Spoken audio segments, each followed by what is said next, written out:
Iginiit ng Department of Justice na maituturing pa ring flight risk si Senator Jinggoy Estrada matapos niyang humiling sa Sandigan Bayan na makabiyahe abroad sa darating na Holy Week.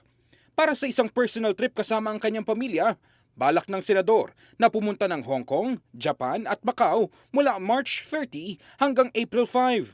Kung maaalala, naglabas ng precautionary hold departure order ang Manila Regional Trial Court Branch 52 laban sa senador, kasama ang iba pang co-respondents sa mga kasong may kinalaman sa maanumalyang flood control projects. Kaya kasabay ng kanyang kahilingan, naghain din ng mosyon ng kanyang kampo upang ipawalang bisa ang hold departure order na inalabas laban kay Estrada.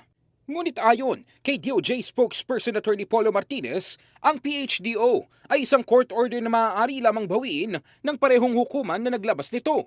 Naniniwala rin ang ahensya na flight risk pa rin si Estrada, kaya tututulan ng ahensya ang anumang mosyon na naglalayong ipawalang bisa ito dahil meron namanong sapat na batayan upang manatili itong epektibo.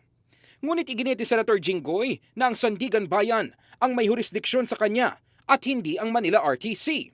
Kasulukuyang nireresolba ng 5th Division ng 11 graft charges laban sa senador dahil sa umunoy maling paggamit ng 200 million pesos na Priority Development Assistance Fund noong nakaraan niyang termino bilang senador.